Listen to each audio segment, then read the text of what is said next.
Hi everyone! Welcome back to my channel, and for today's video guys is nandito tayo sa Mendez, Cavite, just around 8 minutes going to Tagaytay, and we have here a property, no? Residential farm.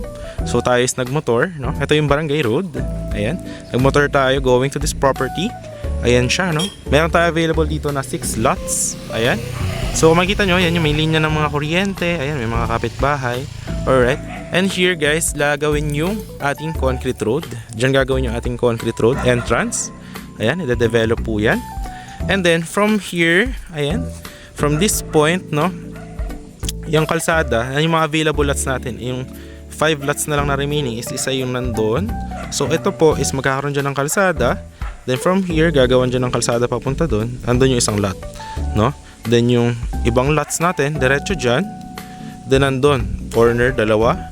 Tapos yung dalawa is inner lot, nandun dalawa.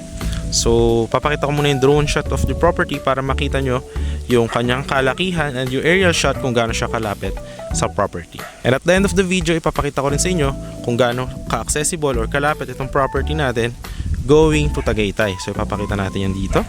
Alright. Okay. And at the end of the video, ipapakita ko rin kung ano yung sample na itsura ng ating project kapag tapos na i-develop, no?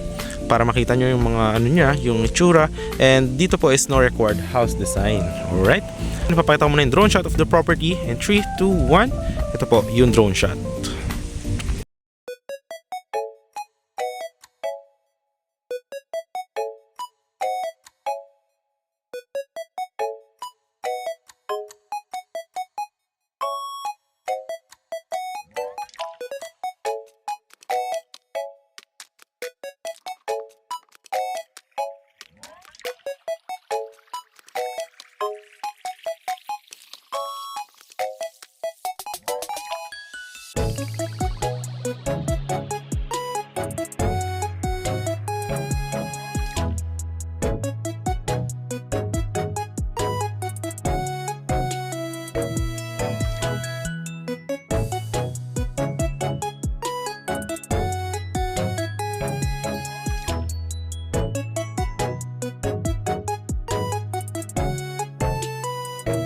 Guys, nakita nyo naman yung drone shot ng property is napakalapit po niya sa Tagaytay. Sa bayan ng Mendez is malapit lang din.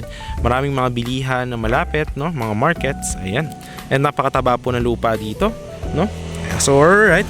Ngayon is ito po yung ating gagawing kalsada nga from the barangay road. So malapad po yan. Lalagyan din yan ng drainage, no? Lalagyan din ng perimeter fence dyan sa dulo, no? Ayan, paikot doon sa mga property natin. Okay, so lakaran natin yung mga available lots guys. Alright. So, yung isa guys is dito. Ayan. So, dediretso kayo dito. Alright. Ayan. Ayan. So, yung lapad ng gagawin na kalsada is from that stick going dyan. So, kasya yung kabila na magsasakyan. So, yan. Paikot yan dyan. Paliko. Alright. Ayan. Okay. So, yung isa nating lot is nandyan. Ayan, gagawan to ng concrete road. Nandyan guys. Ayan. So, ayan lang yung barangay road, no? Ayan, no? So, dyan gagawin yung entrance. So, diretso dito. Ayan, makikita nyo. Dito sa loob. Ayan, nakara natin. Okay. Alright. So, napakataba ng lupa dito guys. Ayan, gagawan dito ng concrete road. So yung dalawa natin na corner lot, may isang corner lot dito available dyan. Kasi gagawan yan dito, yan, gagawan dyan ng sementadong daan. Going dyan, diretso dun sa barangay road. Diretso yan dyan. So dito yung isang corner lot, yan. Tapos dito kalsada to, gagawin dyan. And then yung dalawa na 300 square meter is nandyan. Isa, dalawa, ayan. So may dalawa dyan. Ang maganda rito is meron din yung kalsada na gagawin, meron din yung sidewalk. Tapos sa dulo dyan, lalagyan niya ng perimeter fence. Ayan, so napakaganda, no? Ayan, dalawa yan, 300, 300. Dito kalsada, diretso yan, papunta sa barangay road. Okay? Tapos, dito guys, may available din dalawa. So, corner lot dyan. So dito, gagawan din yan ng kalsada. So, yan. Doon sa dulo, gagawa ng perimeter fence. Ganun yun siya. Diretso dyan may kalsada. May perimeter fence din doon, no? So, yun na yung pasukan, doon din lalabas. Ayan. Alright. So, yan, napakalamig, no? Actually, maganda yung klima dito, no? Malamig. Kasi property is around 340 meters above sea level, no? Sa barangay Asis Mendez. Ayan. So, lalagyan din yun sa dulo ng perimeter fence po, no? Ayan. So, ganda ng lupa dito, guys. Sa future, no? Pag natapos yung development nito, no? And then, naroon ng mga tawag nito, yung mga concrete road, drainage. Tapos, malagyan mo yung house mo, no? Na small house mo, bungalow or what, ng tanim-tanim. Maganda dito, guys. Talagang perfect for retirement, no? Investment. Ayan. And ngayon, guys, is what time na? Ayan, 10:30. Pero pag pumunta kayo dito na madaling araw or gabi, guys, maghahamog din po dito, napakalamig, no? Ayan. So yun, guys, yun po yung mga property tour natin for today, no? So siguro gawin natin, pakita ko naman sa inyo yung sample na maging itsura of this property pag tapos na yung mga project natin dito rin sa tabi, na mga tapos na, yung mga nakatira na. So I'll put it here in his one.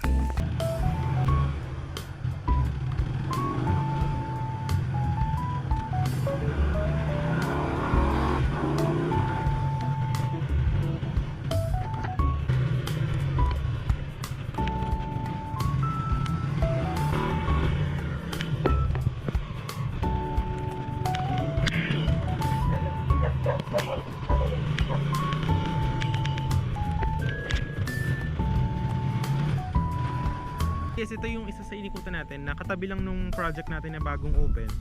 So ganito rin yung magiging itsura nung property after development. So yung sinasabi ko sa inyo, may mga concrete roads. Tapos yan, any house design, pwede rin na parang mini farm, ganyan. So depende po sa inyo. Tapos magkakaroon din yun ng mga lines sa kuryente, ganyan. Tapos yan, pwede rin ng mga malaking houses or what.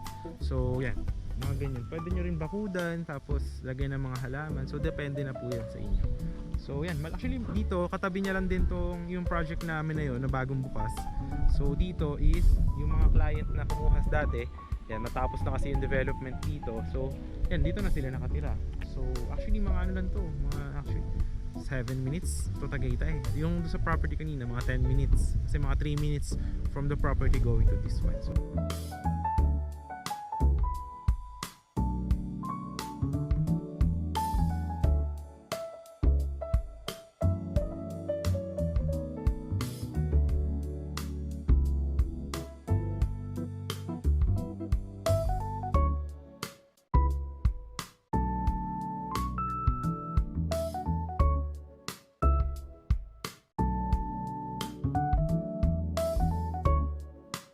So yun, guys, nakita nyo naman yung sample natin ng mga project, no?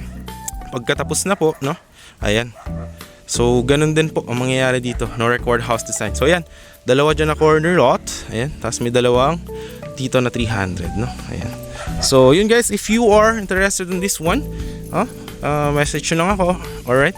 And ayun, maraming salamat sa panonood. If you do like this video, kindly hit yung ating thumbs up, share more rin to other people, and syempre subscribe ang ating channel and hit the notification bell for more upcoming videos. Ayan guys, napakataba na lupa. So yun guys, maraming salamat sa panonood. And dito naman guys, ipapakita natin yung access from this property going to Tagaytay. So yun lang, thanks for watching and bye bye po.